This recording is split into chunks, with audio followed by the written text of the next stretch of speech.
여러분 안녕하세요. 해인학당의 유순복입니다. 반갑습니다. 날도 더운데 오늘은 재미있는 시 읽어보시겠어요? 오늘 좀 진한 사랑 이야기가 되겠습니다. 가능한 한 완곡하게 표현을 할 것이니 알아서들 잘 새겨 들으셔야 될 것 같아요. 아시다시피 황진이는 서경덕, 박연폭포와 함께 송도 3절에 속하는 인물이지요. 그녀에 관해서는 드라마 등을 통해서 기본적인 이야기들은 다 아실 것이니 굳이 구구절절히 설명드릴 것도 없겠으나 이야기 진행상 출생 이력을 간단하게 말씀드려 볼게요. 그녀는 지인사인 아버지와 시각장애를 가지고 있는 어머니에게서 태어났습니다. 그녀의 어머니는 신체적인 결함에도 불구하고 기생이 되었고 당시의 신분제도인 종목법에 따라 황진이도 어머니의 신분을 따라서 천민 신분에 속하게 되었고 이후 이러저러한 이유로 그녀도 어머니의 업을 이어 기생의 길을 살게 됩니다. 글쎄요, 저는 황진이에 대해서 그렇게 긍정적으로 이야기하고 싶지는 않아요.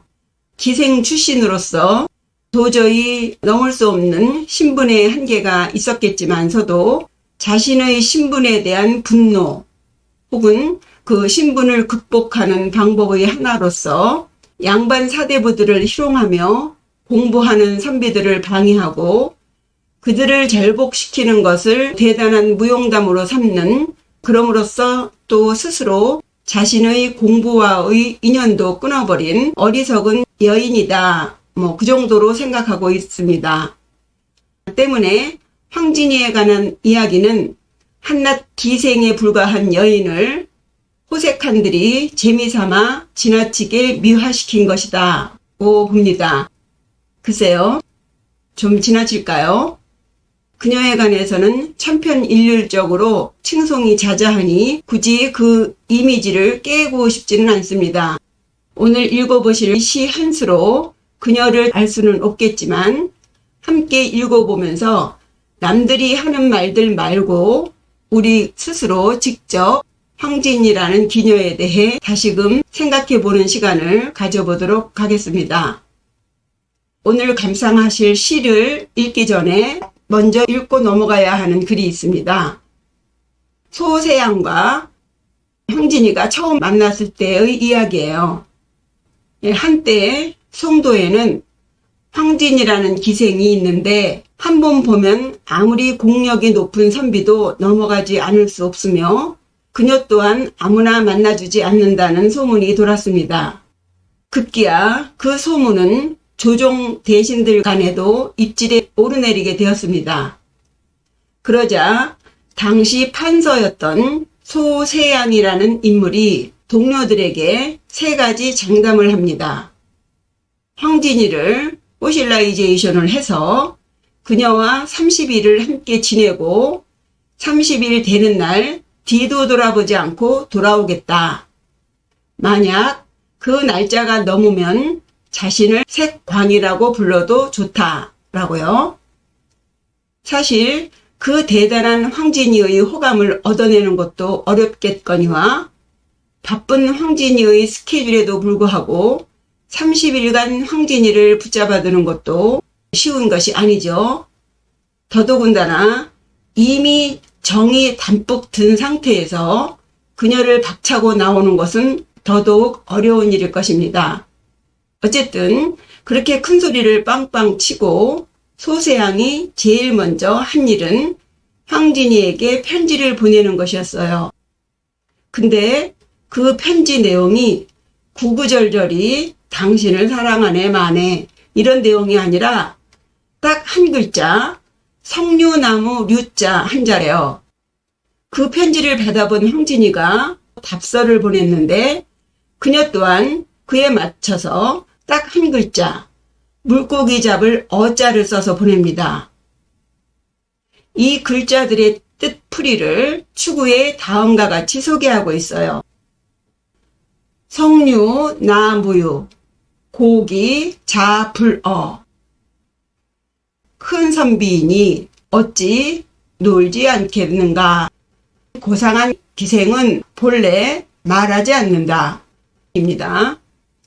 먼저 소세양이 황진이에게 보낸 석류나무 류자를 풀어보시면 석류, 클석, 선비유, 큰 선비니 어찌나 어찌 무유, 몹쓸무, 놀유, 놀지 않겠는가.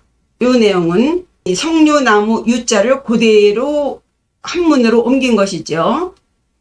황진이가 그렇게 큰 선비들을 찾는다고 하니 이 소세양이가 자기 자신을 설명한 것입니다. 나는 석류나무이다. 내가 바로 큰 선비이다 이거예요. 자기가 큰 선비이니 어찌 놀지 않겠느냐. 나랑 사귀어보지 않겠느냐. 플로팅하는 거죠. 말하자면. 이 물음에 황진이가 물고기 잡을 어자로 대답을 했잖아요. 그것을 풀어보면 고기 잡을 고 높을 고 기생기 높은 기생 혹은 고상한 기생은 자 본래 불어 말하지 않는다. 즉 자기 같은 A급 기생은 예쓰니 노니 이렇게 말하지 않는다. 네가 나를 잡을 능력이 있으면 오는 것이고 아니면 마는 것이지 물어보고 자시고 할 게 뭐 있느냐. 고기 잡으러 와라. 일종의 허락의 답입니다. 정리하면 소세양이 나는 석류나무유 큰 선비유 하니까 황진이가 고기 잡으러 오시오 이렇게 보낸 것입니다. 이것을 계기로 두 남녀는 만나서 꿈같은 30일간의 사랑을 나누게 됩니다. 이제 남은 것은 30일이 되던 날 소세양이 황진이를 칼같이 자르고 떠나야 하는 것이죠. 그러나 소세양은 차마 떨치지 못하고 며칠 더 머물게 되었다고 하네요. 쉬운 일이 아니죠. 하지만 그는 언제고 떠날 사람인지라 헤어지기 전날 밤 황진이는 그 아쉬움을 시로 읊게 됩니다. 그것이 오늘 읽어보실 봉, 별, 소, 판서, 세양이라는 시예요. 밭일봉, 이별별, 성시소, 관직명 판서, 이름 세양, 소세양 판서와 이별하며 바치는 시가 되겠습니다.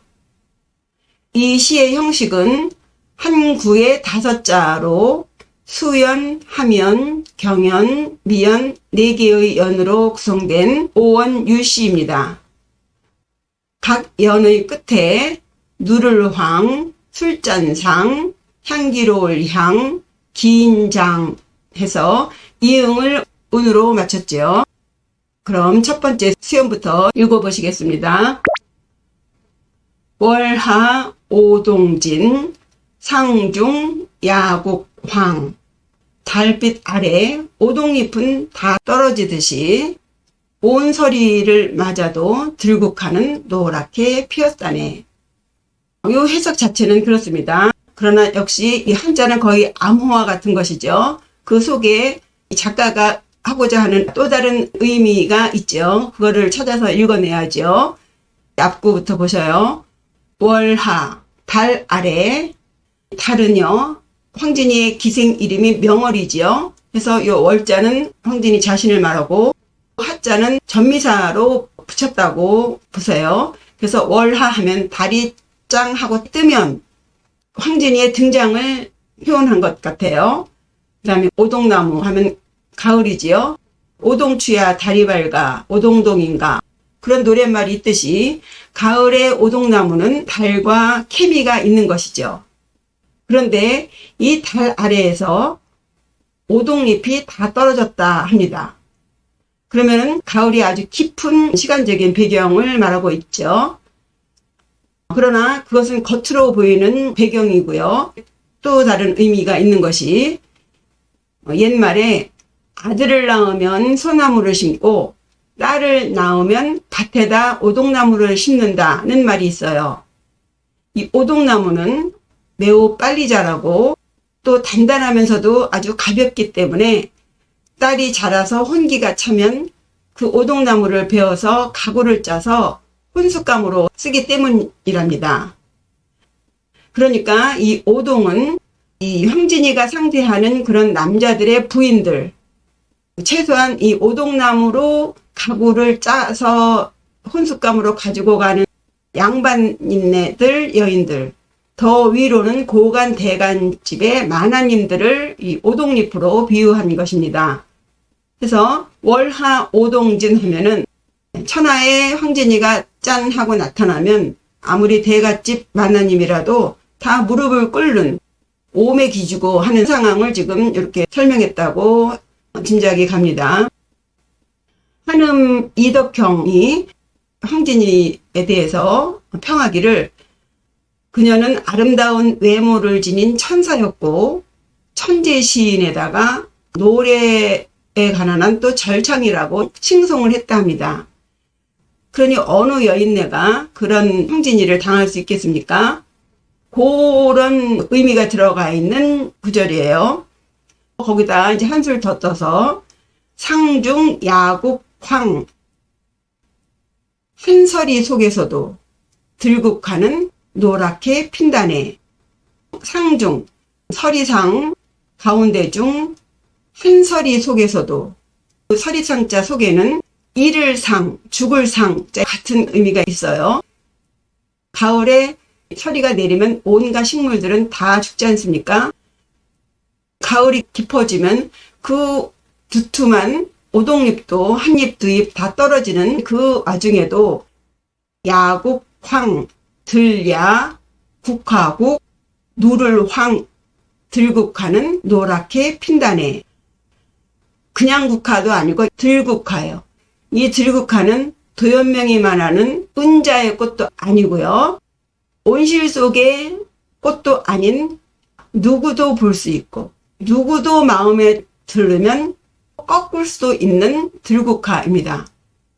그런 들국화가 온 서리를 다 맞아도 여전히 황, 노랗게 피어있다입니다. 이 황자는 황진이의 성씨가 황씨이기도 하고요. 누를 황자 속에는 황제, 넘버원의 의미를 가지고 있죠. 예, 비록 야국, 들국화이긴 하지만 자기가 최고임을 표현하는 거죠. 아니한 말로 장님인 기생 어머니 밑에서 그 미모에 그 재주에도 불구하고 천민의 신분으로서 온갖 수모 속에서 살아남은 자신을 황으로 표현하고 있는 거예요. 그래서 요 첫 번째 시연에서는 황진이의 대단한 프라이드와 꿋꿋하게 살아남아온 자기 자신을 표현을 하고 있습니다. 예, 정리하면 달빛 아래 오동잎은 다 떨어지듯이 온 서리를 맞아도 들국화는 노랗게 피었다네. 두 번째 하면입니다.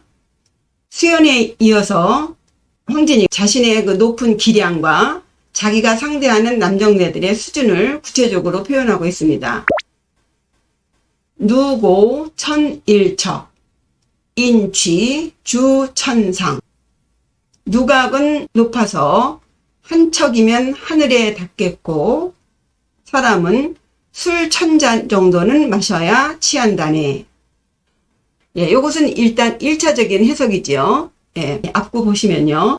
누고, 누각 누자, 높을 고, 누각이 높다. 얼마나 높으냐? 천일척. 하늘천, 한일, 자척.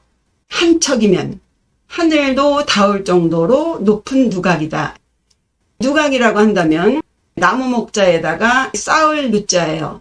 높은 곳에다가 사면에 벽이 없이 여러 층으로 지어서 아래를 내려다볼 수 있게 지은 다락집을 말하는데, 여기서 말하는 누각이라면은 황진이가 술상을 차려놓고 음주 가무를 하면서 남정네들을 희롱하는 곳이다고 봐야겠습니다.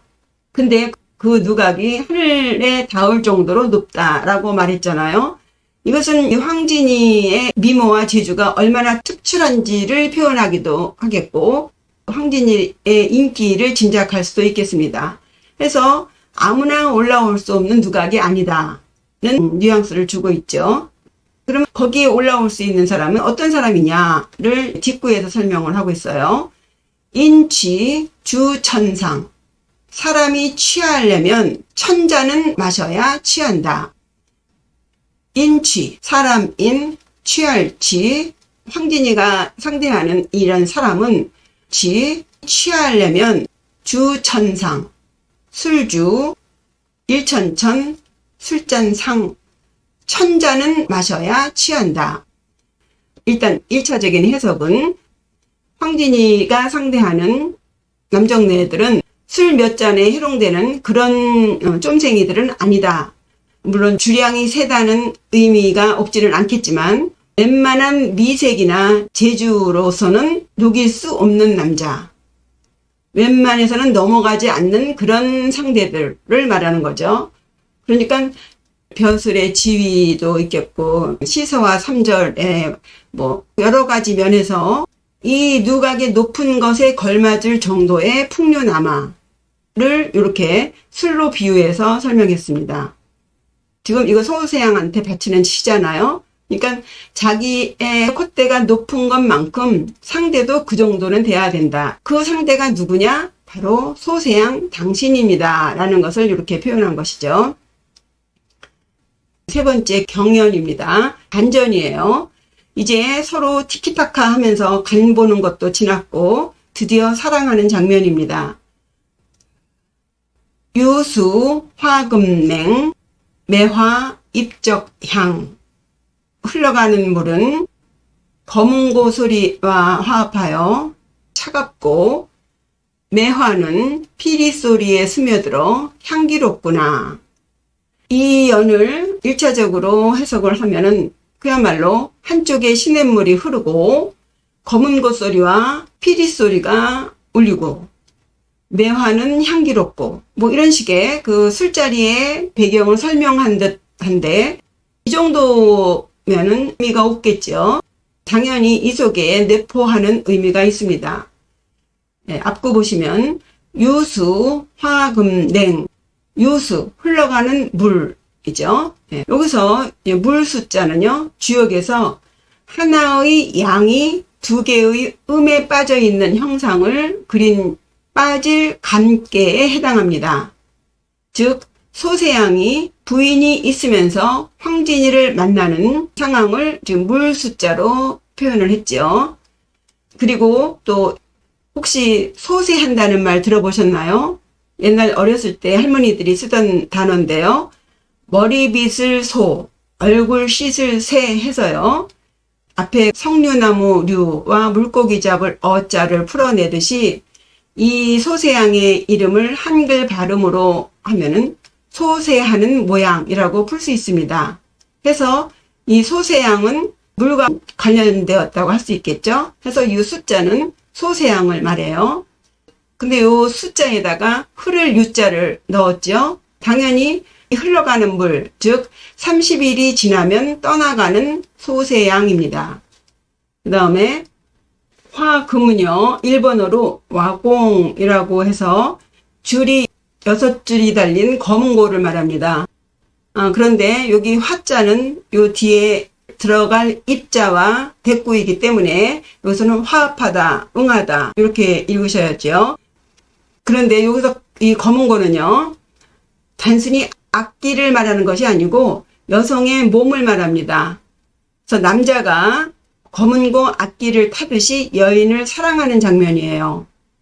그래서 화금냉 하면 검은고와 조화를 이루어서 냉, 차진다. 그렇게 사랑함으로써 그 뜨거웠던 남자의 정이 차가워진다, 식어진다 입니다. 그에 반해서 매화, 입적향. 매화하면은 때가 되지 않으면 아무리 추워도 향을 팔지 않는다. 혹은 왕과 뜻이 맞지 않으면 사랑하는 님이 아니면 향을 풍기지 않는다. 라는 절개를 의미하는 나무입니다. 황진이는 비록 자신이 기생이지만 절개가 있음을 매화로 표현하고 있죠. 매화의 절개가 있는 그런 황진이가 입적이에요. 한자는 항상 두 개의 양가의 의미를 가지고 있죠. 이 입자가 들어간다는 의미도 있지만 받아들인다는 의미도 있어요. 그리고 이 적자는 피리 적자죠.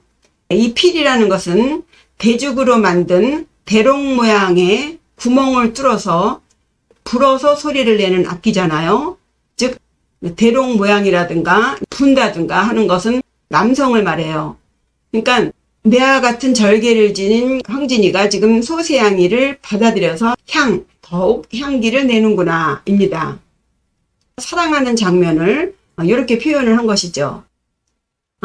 그런데 여기서 느끼셨겠지만 안타까운 것이 앞구의 소세양은 사랑을 하고 나서 그 뜨겁던 정이 식었는데 뒷구의 황진이는 오히려 사랑을 함으로써 더욱 향을 풍긴다고 하지 않습니까? 두 남녀의 사랑 후의 장면을 이렇게 표현하고 있습니다. 자신의 사랑은 더욱 깊어지는 향자를 쓴 것에 비해서 소세양이는 차가울 냉자를 쓴 것을 보면 이제 이별의 시간이 다가오고 있음을 예감할 수 있겠지요. 정리해보면요. 유수 화금냉, 흘러가는 저물 소세양은 황진이와 사랑한 후에는 냉랭해지고 황진이는 소세양을 사랑함으로써 더욱 향기를 내는구나 입니다. 마지막 네 번째 미연입니다. 명조 상별후 정여벽파 장. 내일 아침 서로 이별한 후에는 정은 푸른 물결과 더불어 깨진 채로 이어가리라. 보시면요. 명조 상별 후. 명조 밝을명 아침조. 명월은 밤이 되어야 그 위세를 떨칠 뿐 아침이 되면 아무 힘이 없습니다. 해가 뜨면 별 수 없는 신세가 되는 것이죠. 어쩔 수 없이 상별, 이별해야 하는 거예요. 서로 이별을 하는데 그런 이별한 후에 정여벽파 장. 정정 함께요. 푸를 벽, 물결파, 긴 장 해서요. 보통은 이 정이 푸른 물결과 더불어 영원하리라 이렇게 해석을 하는데 이 벽파는요. 또 다른 의미로 쪼갤 벽, 깨질 파의 벽파가 있습니다. 세 번째 경연에서는 소세양을 유수, 흘러가는 물로 표현했죠. 소세양과 이별한 후에는 유수, 그 소세양과의 정이 푸른 물결과 더불어 깨진 채로 이어가리라. 다시는 만나지 못할 것이다는 것을 예감한 것으로 결론을 맺지 않았나 싶어요. 정리해보면 어느 여자 부럽지 않은 미모와 재주로 세상의 남정네들을 희롱하면서 살지만 참으로 사랑한 소세양 이것만 헤어진 후에는 벽파와 같이 쪼개지고 깨진 그 물결처럼 다시는 만날 수 없는 정작 사랑하는 사람과는 해로하지 못하는 인연에 대해서 아쉬워하는 자신의 서러운 처지를 덤덤하게 받아들이는 시라고 읽혀집니다. 그럼 이 시 해석을 바탕으로 전체 한번 같이 읽어보시죠. 월하 오동진 상중 야국황. 달 아래에서 오동잎은 다 떨어지듯이 서리 속에서도 들국화는 노랗게 피었다네. 누고 천일척 인취 주천상. 누각의 높이가 한 척이면 하늘에 닿듯이 사람도 술 1000잔 정도는 먹어야 취하는 사람이라네. 유수 화금냉 매화 입적향. 흘러가는 물은 검은 고소리와 화합하여 차가워지고 매화는 피리 소리에 잠겨 향기롭구나. 명조 상별후 정여 벽파장. 내일 아침 서로 이별한 후에는 정은 벽파와 같이 쪼개지고 깨진 채로 가리라. 예, 이상으로 황진이의 봉별, 소, 판서, 세양 읽어보셨습니다. 예, 어떠신가요? 예, 할 말이 없네요. 더 멋지게 해석해 보세요.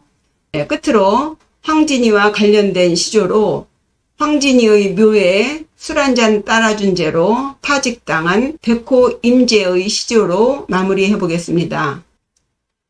청초 우거진 굴에 잔한다 누웠난다. 홍화는 어디 두고 백볼만 묻혔느냐. 잔잡아 권할 이 없으니 이를 서로 하너라. 또 재미있고 유익한 시로 찾아뵙겠습니다. 구독과 좋아요, 댓글, 알림 설정 잊지 마시고요. 시청해 주셔서 감사합니다. 안녕히 계세요.